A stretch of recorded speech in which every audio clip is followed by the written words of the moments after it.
Okay, let's go. Alright, y'all. Welcome to another episode of Car Talk with Keya. Today, I have a very special guest. She's not just any guest, she's my mom. Thank you for doing this interview with me, Mom. You're welcome. So, let's dive right into it. The first question I want to ask you is, when you look at your life as a whole, what are you most proud of? I'm most proud of the change that I have made in my life, since I have moved from, I'll say it like this, I thank God for taking me out of the darkness and bringing me into His marvelous light. And I'm proud of that because I know me. Mm-hmm. And I know that if He can do all of that for me, He can do it for anybody. So I'm really proud of my new journey. And what was that journey like for you, getting closer to God? Because I know you've always believed in God and you always had God in your life, but I feel like when we moved here to Kansas City, Missouri, that connection really grew. Absolutely. When we moved here to Kansas City, Missouri, like I grew up being taught about the Lord through my grandfather. He really instilled church and what it was like to be a Christian, or whatever people want to call themselves. But when I moved back here, I was going through a stage in my life to where I wasn't really happy.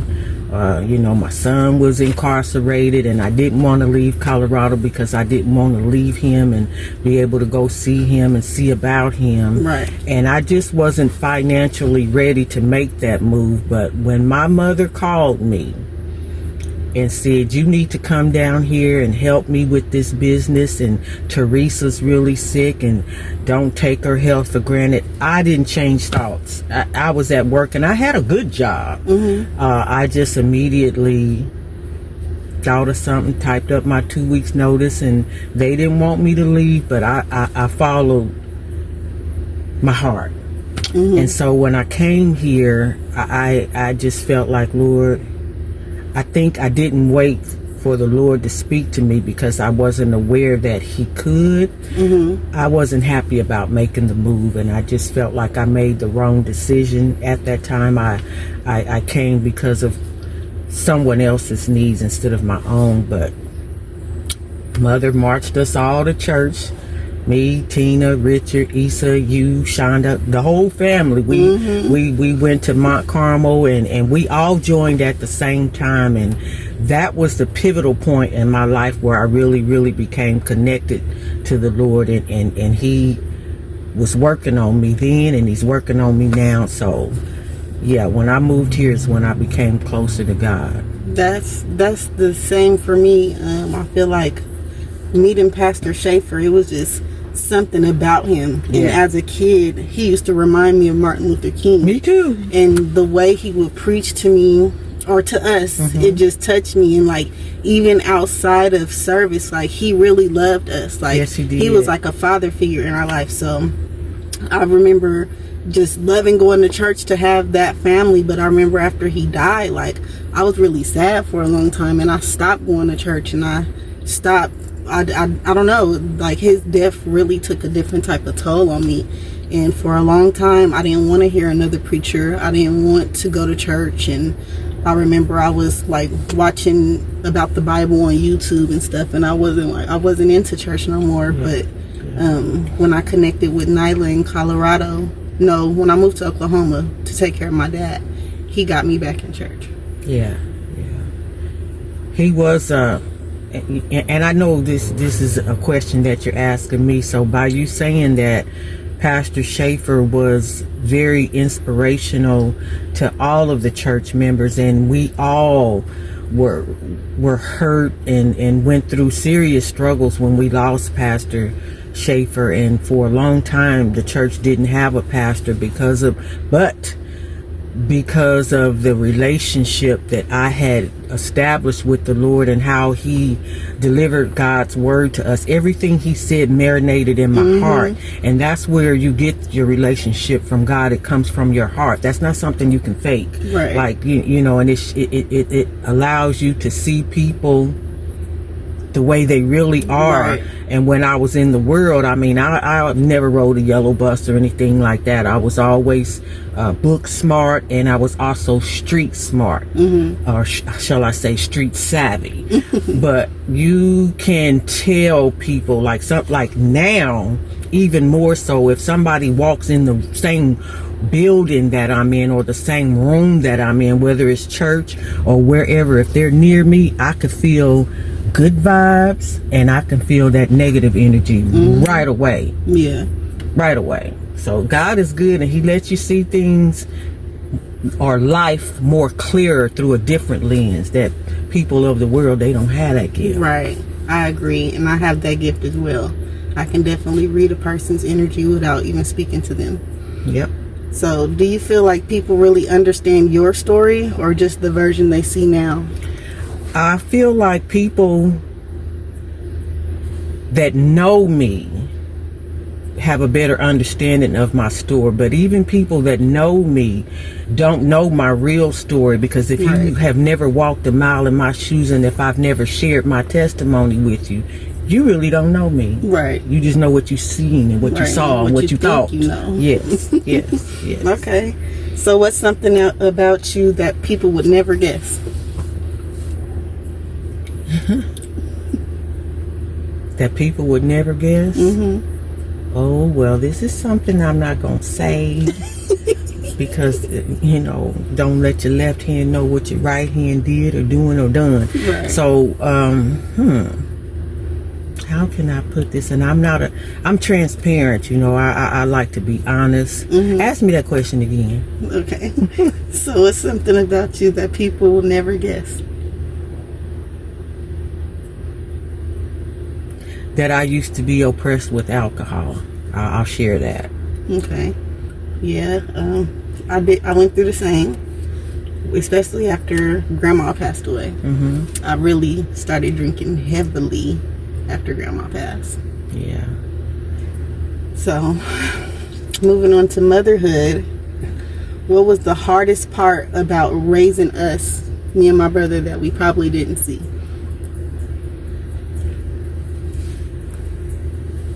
When I think back over my life and I think things over, I can really say that I really can't recall it being hard being a parent. But one thing for certain and two things for sure, there's not a book on how to take care of children. And, you know, I can sit back and watch and observe. Monique was the first baby girl born into our family, and we were all teenagers. I was in the waiting room with Tina, the father's waiting room with Tina, when she had Monique, and I just learned how to take care of babies and change diapers for real when she was born. And so it's different when you have your own children, because you have to think about, okay, neither one of y'all's dads were present when I had y'all. Teresa was in the hospital room with me when I had you, and Mother was in the hospital room with me when I had DeMario. So that was, for me, the hardest part of having my babies, that their fathers weren't really there. Okay. And as a kid, I didn't know that my dad was an absent dad as a kid, because he was a part of my life, but I didn't realize that until I got older. Like, I think I was like 15, like, this nigga really ain't here. I remember I got mad at him and I called him and I left him a voicemail going off on him, because I was just mad, because my whole life I put him on a pedestal, and I just felt like he wasn't there for me like a father should be.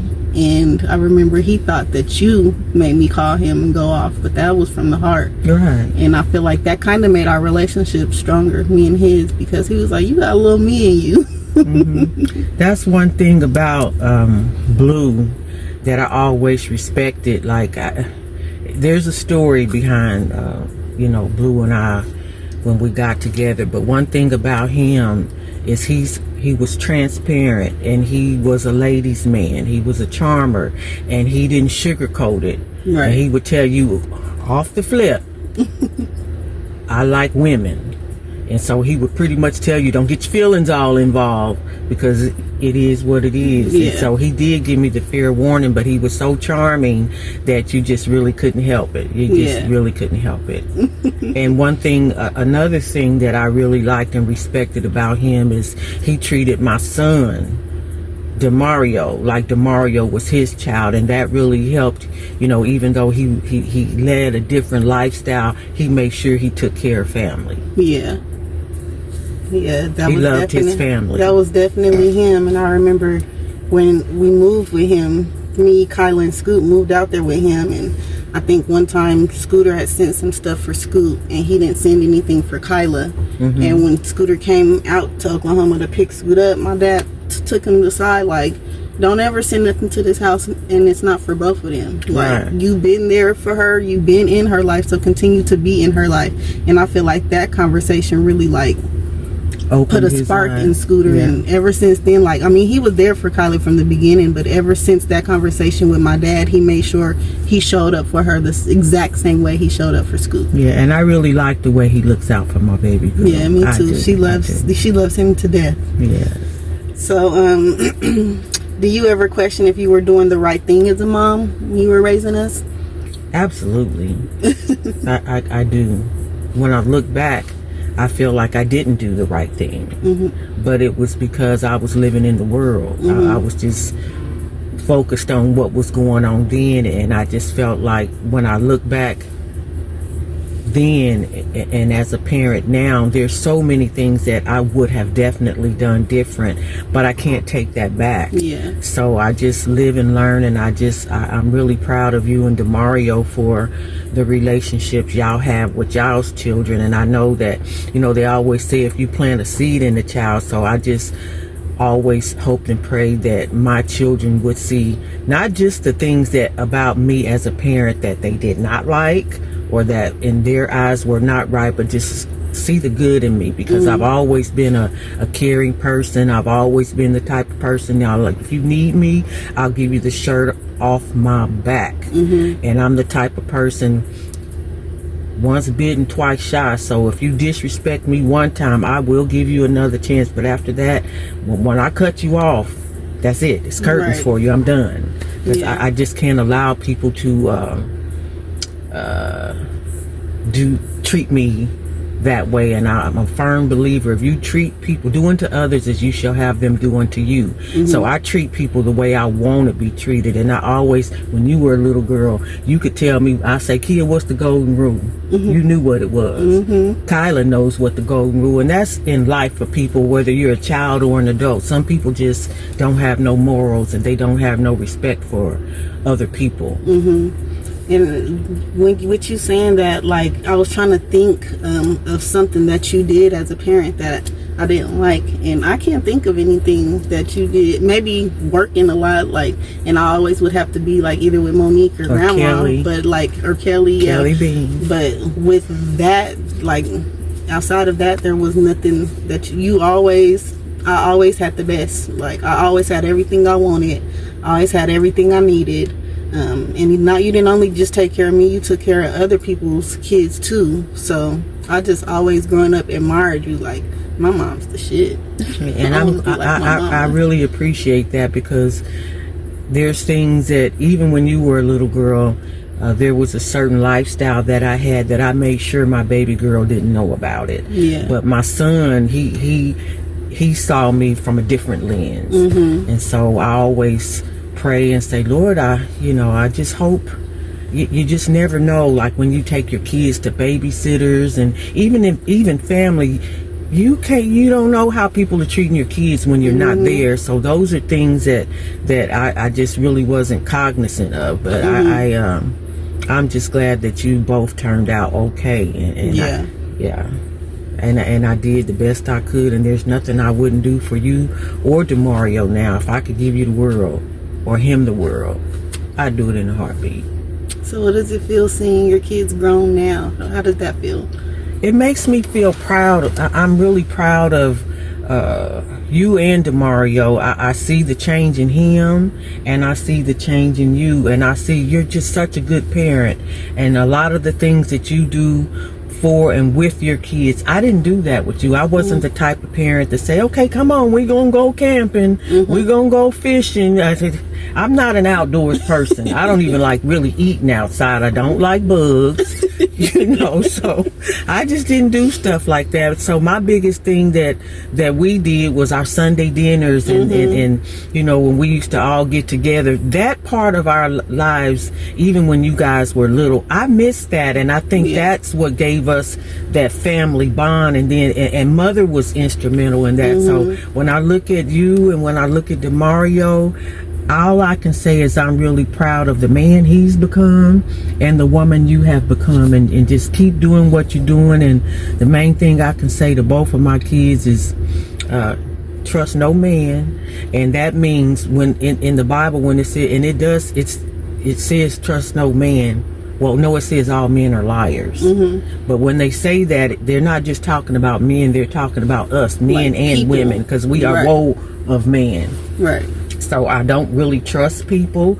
I don't care how many stripes. If you've been a Christian for 50, 60 years, you still just a man and you still just a woman. Your walk in Christ is no better than mine. Right. So you'd have to look at people like that and just keep a positive attitude and put God first. That's the main thing that I have learned, because if I can't talk to nobody, I could sit up and talk to God and people might say it's weird. Oh, well, why you believe in God? Why come you don't? Right.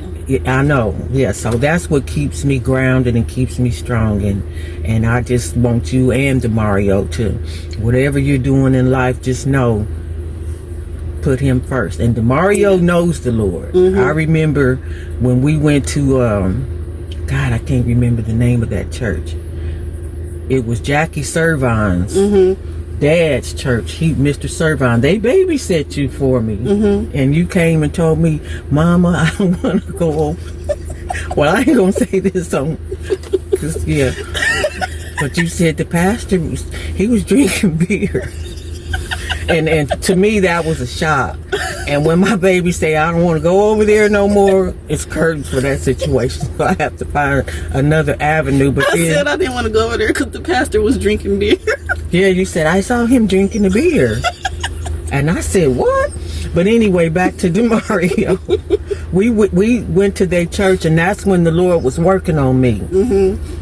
And so Tyree came to church with us that day, and I don't know what was wrong with Tyree that day, but he was on some. He wouldn't get out the car. How old was he? He was a kid. He was a kid. I want to say Tyree had to be. DeMario was 10. Okay. So Ty was like. He was a little boy. Like 2, 3. DeMario was 10, and Tyree would not get out the car. He would not come in the church. And so I think I had to leave him in the car or something. I don't remember. But I was like, Lord, why is he acting like this? But DeMario, I think I finally convinced him to come in. And DeMario, when you know how in church when they say, come up to the altar if you need prayer, or if you want to get baptized, whatever the preachers be saying. And I looked, and DeMario just went up there. He just went up there. And I was like, I didn't stop him. So he went up there and he wanted to give his life to God. And I didn't coerce my baby or nothing. He went on his own accord.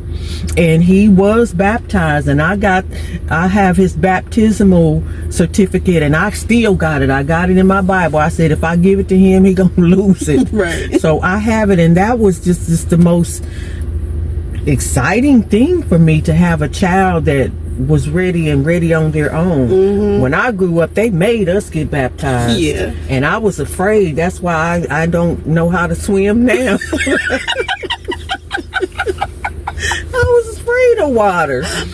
And I got baptized when I was in my 20s. DeMario was in the 1st grade, and I was scared to death. But I did it. I just said, it's time. Yeah. It's time. That is funny. Remember that time when we went swimming and Ty was drowning and you... Oh, God. In Mother's apartment. He was like, watch, look, Auntie, watch this. And he just jumped in the pool backwards and was drowning. I said, oh, God, I just jumped in there and grabbed him before he went two parts. Yeah, I saved my baby's life, but he just jumped in. I thought he could swim. Oh Lord, yeah. That is funny. Yes. So, growing up, like, what kind of mother would you say that you were? Or would you say that you are? I wouldn't even say were. What kind of mother do you think you are? I think I'm a good mom. And I'm the type of mom, and I know you can't burn water, but I burn water about my babies. Even to this day. I believe that. Even to this day. I feel like growing up, like, you were a great mom. Like, not just a good mom, you were a great mom. I have friends who, even family members who I see their relationship with their parents. I've never met anybody that has a relationship with their mom like I have with you. So that's something that I value and I hold dear to my heart. Like, you mean the world to me, for real. And that means the world to me, because I see a lot of people that, you know, we grew up together, and I just see how the mother-daughter, mother-son relationship bonds are broken, and how even as adults, the young people, they don't know how to forgive. Yeah.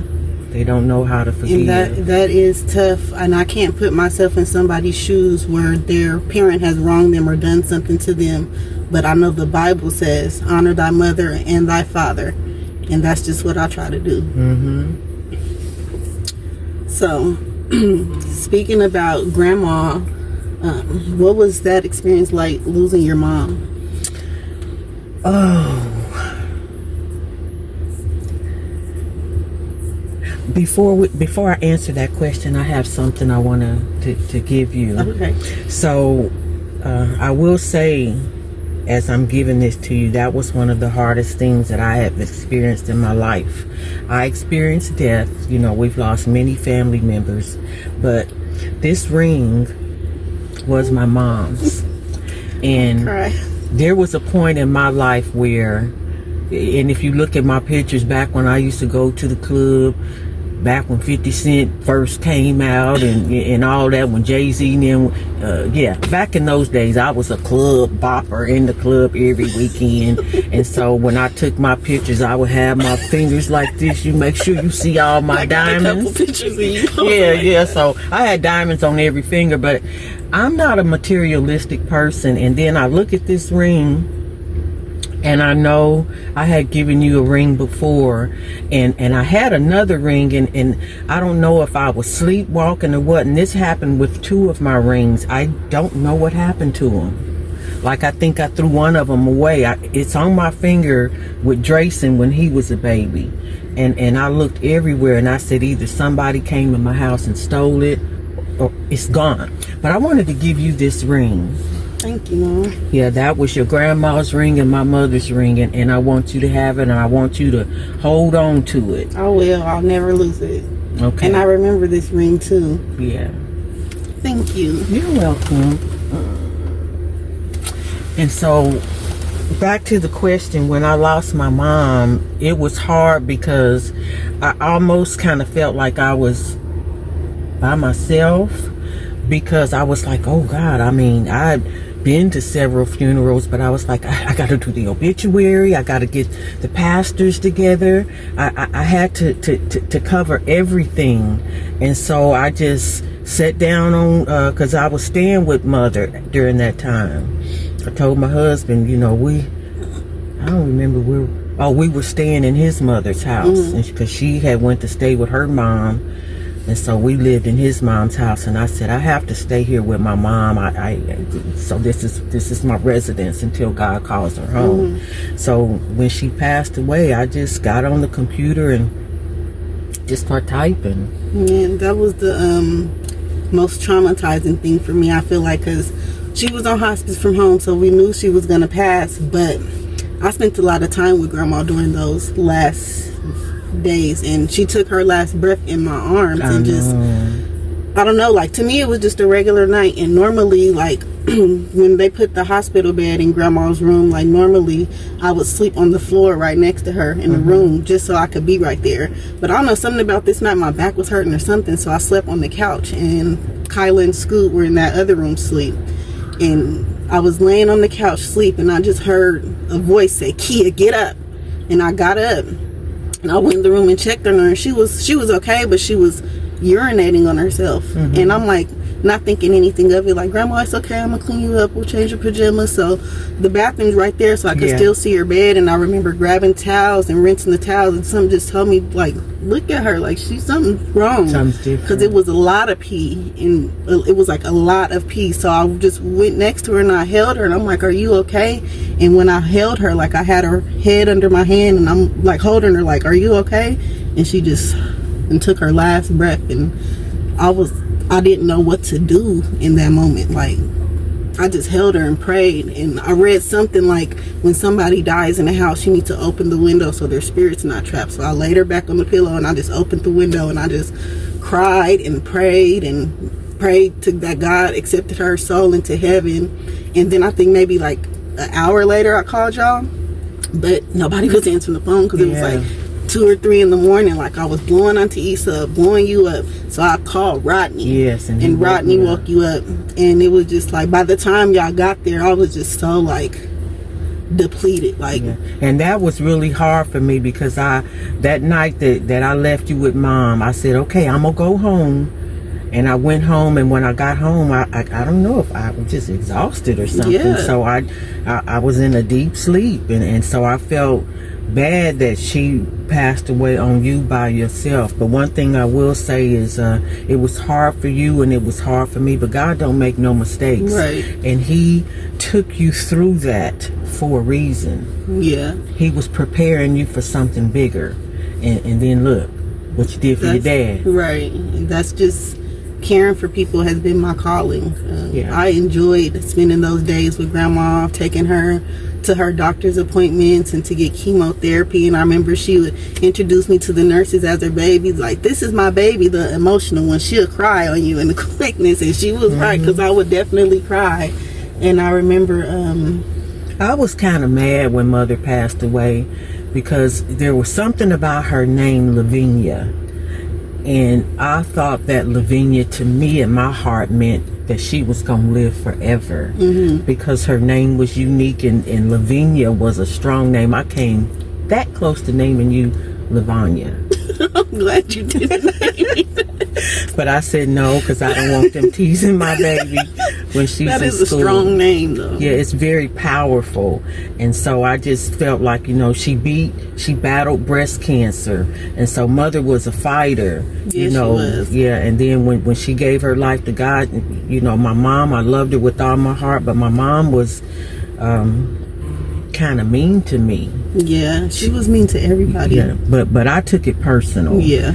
And so, there were some things that we had said to one another verbally, and just in my heart, I was like, I can't be done with her. I love her. That's who she is. And then, once the older I got, the more I realized why my mother was the way she was, because her mother was mean to her. And she defied all the things that my grandmother said that she wasn't going to do. Mother did it all. And so that's why I was so adamant about, when I finally finished college and got my bachelor's degree, I did it because I wanted to please my mom, but also I wanted to be able to do something better for myself. Yeah. So losing her was hard. And what really, really, really broke me, and I kept a strong face the whole time, was 2 weeks later when I lost my brother. Yeah, that was tough. That was very hard. I'll never forget, we were looking for him, like, where's Uncle Richard? Well, this is me and Teresa. It was Juneteenth, and me and Teresa was going to Juneteenth, and so we pulled up. I kept calling him and he wouldn't answer the phone, and so we pulled up to his apartment, and I can see from the gate out there, I told you, I said, his window's open, because you could see the curtains blowing, but we didn't get an answer. And Matter of fact, Black Niecy called us and called Teresa and told her Richard was dead. Because, you know, I know Niecy and Richard was kind of cool and they did their thing with whatever they did, you know. And so, yeah. And when I had to go in there, I was about to ask you about that. That right there was the hardest thing. How did you have that strength to do, like, God gave it to me. It was the most horrifying smell. The most, I won't even say horrifying. It was just that smell of death. I never smelt anything like that, and I hope that I never ever have to do anything like that again in my entire life. And I remember going with you, telling myself, like, I'm gonna help you, but when we got there and we got inside that apartment, nobody could stay in there and help me. I'm like, I felt so bad. I felt so bad watching you clean your brother's apartment after he passed away in his bed. And not being able to help you, like, I could not do it. Like, I did a little bit, but I'm like, Mom, I can't do this. I cannot. And that smell, I smelled that for years after. Like, I've never experienced anything. I just felt like I had to do it. God, he's all seeing and all knowing, and he knew I needed the strength. And it takes me back to this song that I sing in church, and I always quote this song. I got a pillow in my house that says, all of my help comes from the Lord. And when I sing that song, I personalize it, and I get to talking, you know, and I be in my zone, and I say, when I lost my mother, Jesus was my help. And then I lost my brother, y'all. Jesus was my help. So if I didn't have my strong relationship with the Lord, I don't know how I would have and could have made it through those situations. Do you feel like you were able to properly grieve them? I feel, just me on the outside looking in, I feel like you just immediately went into taking care of everything. Like, you took care of everything, and I just feel like you didn't really, I feel like you didn't have the chance to grieve. Do you feel like you had the chance? I feel like I did, because no one knows what I prayed and talked to the Lord about when it was just me by myself. So I cried hurtling tears, and I just wanted to keep my strong face in front of everybody else, because somewhere along the line somebody has to be the strong one and have the strength. And so God gave it to me, and yes, I feel like I was able to grieve properly, and it took me some time. But I finally have accepted that my mother and my brother are with the Lord. And I never will forget this. So we had barely got mother. I mean, her grave was still fresh, and they still had the headstone. And so I called the funeral home. I said, put my brother's name on there, but I don't like the way they put it on there real tiny in the corner.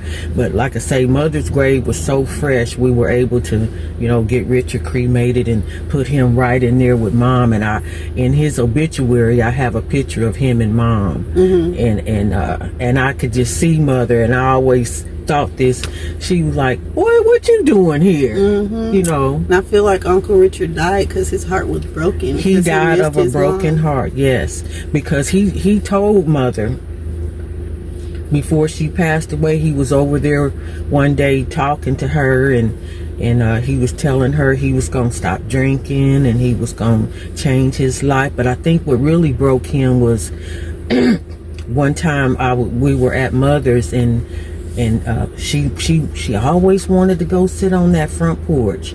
And so with me, I was a CNA for 10 years, so I knew how to transfer a person and things of that nature.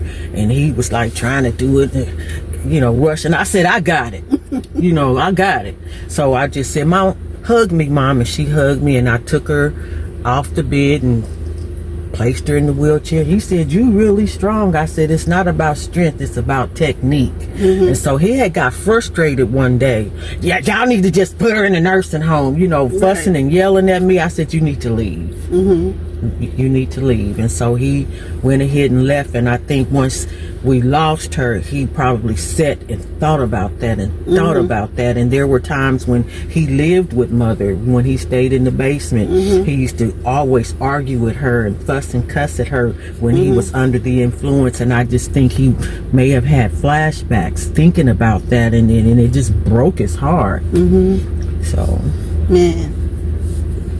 but I missed him. He used to call me 5 times a day, every day. Uncle Richard could talk. I'd be like, Richard, I'm at work. Well, when you get a chance, sis, turn to this channel. Listen to Joyce Meyer, and this is good movie on TV, and you know. So when he wasn't doing that no more, I really missed him calling me. Yeah, I'll never forget. Uncle Richard was my babysitter for a while. I remember. He used to make me sit there and watch them Chinese movies where they mouth would be moving, but like the words was off, and I hated it. And I remember he used to be under the influence, and I don't know what I would do, but he would whoop me, and he would me and Ty, and everybody in there be crying, and I used to not cry, and I used to make him so mad, like, oh, you ain't gonna cry? So he used to make me sit there and watch Dragon Ball Z with him, and he knew I hated that. Like, I hated that. So he knew how to get to me, and I knew how to get to him. But I feel like me and Uncle Richard had a different kind of bond. Like, I remember 6 years old walking with him through creeks and stuff to go to the liquor store when we lived off Loyola. Like Loyola. Yes. And I remember one time, and that store was not closed. It was far. And I'd be like, Uncle, I'm tired. He'd be like, come on. So I remember one time I was like, I don't want to go with you this time. I don't want to go to the store. And he was like, well, I'll be right back. He left to go to the store, and I was in the window crying because he was gone for a long time, and I was scared. And I remember our neighbor seen me in the window crying, and I don't know, maybe I don't think I knew how to unlock the door. Like, so she was taking the screen out to get me out the house, and as soon as she lifted me out the window, Uncle Richard was walking down the street. Well, I got a whooping. I got a whooping. And then him and Sandra ended up seeing one another. He was my brother was irresistible in his own way. Yeah. But I would tell, like any of my friends, I'd be like, don't do it.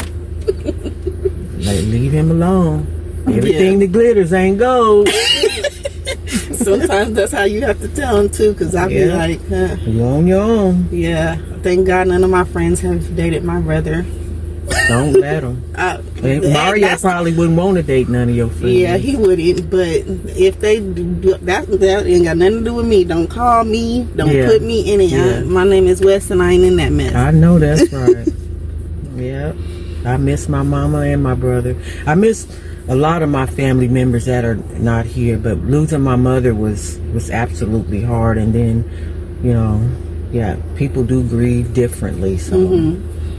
So what has losing your mom and your brother taught you about strength?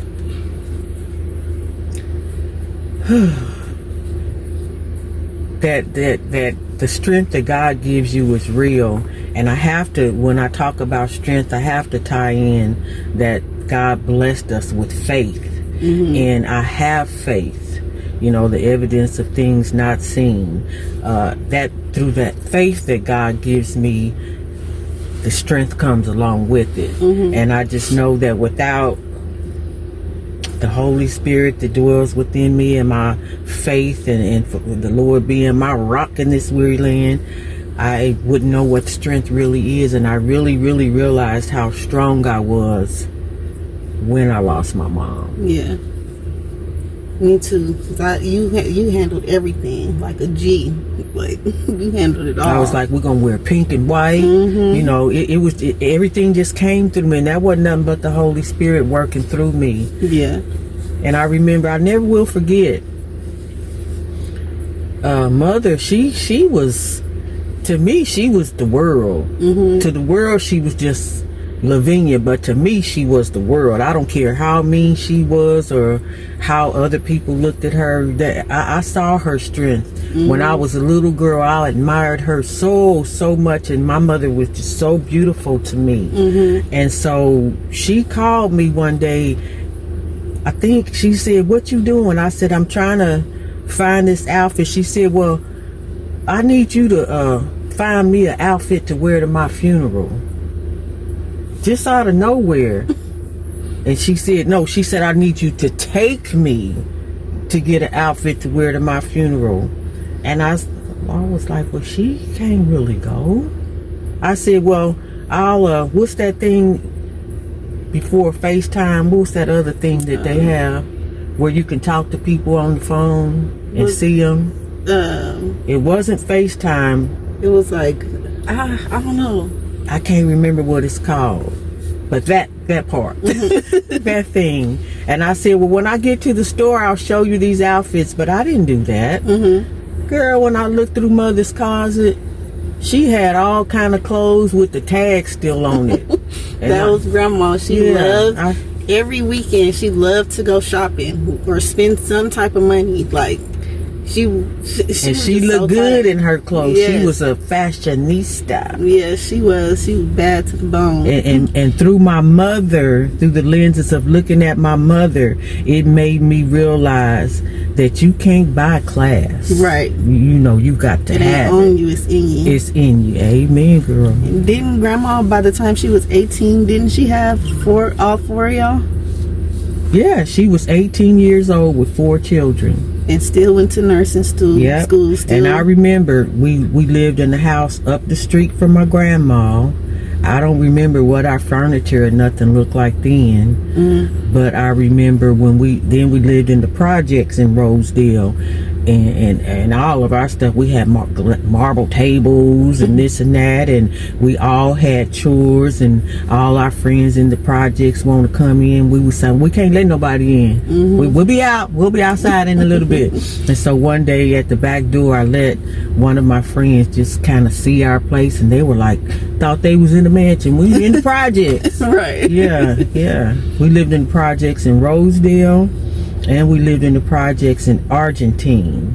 And but Mother, I remember when she was in nursing school. I remember when she was an LPN. She worked at KU and Rosedale Mental Health Hospital. And then she kept going to school and became a nurse. And back then, the system, social services and welfare, they did more for single parents. So one of the objectives of being on that program is go to school, get you an education, and that's exactly what she did. 'Cause it's not like that no more now. And then if you did it like that, you didn't owe no student loans. So Mother, she took that game and ran with it. I know that's right. Yeah, she was an LPN, and she took care of her kids. And when I say I'll burn water for my kids, my mama would burn water for hers. Don't touch her kids.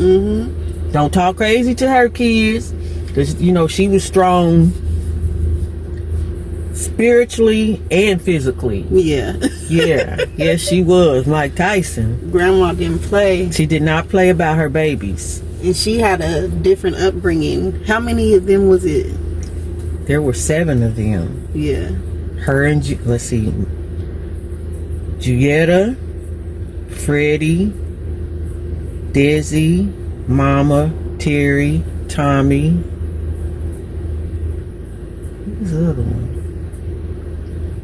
Terry. I'm gonna name the boys. Desi, Donald.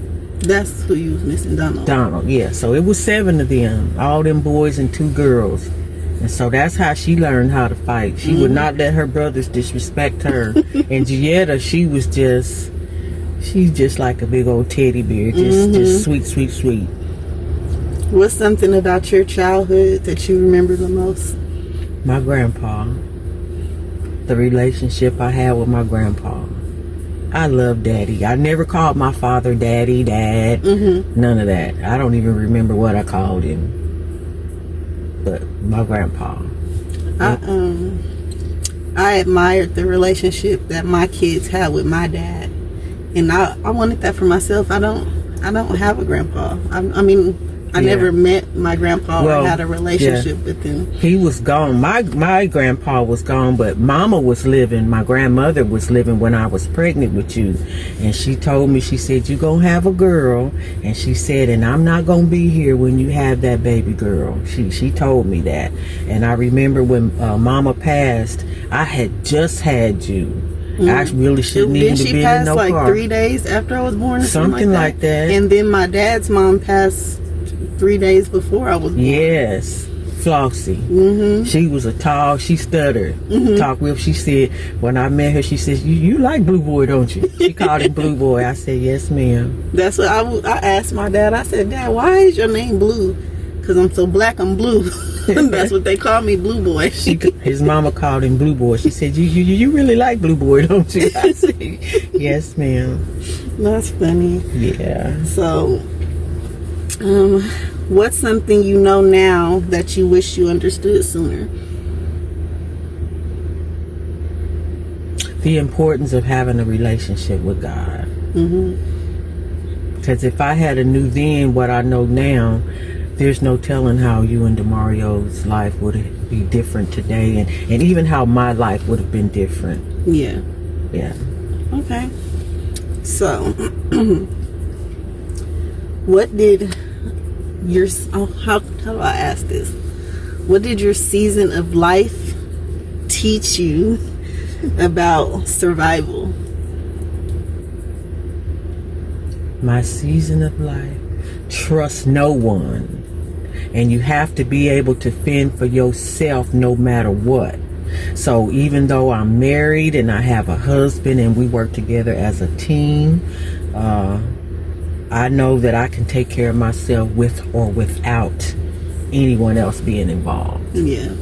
I feel like I set myself up for that in the same way. Like, I was single for so long and doing things on my own for so long that I'm used to doing it on my own. So now that I have a partner, it's great having someone, but I always got my backup, like, just in case something happens. Yeah, it's very important. Okay. Self-survival.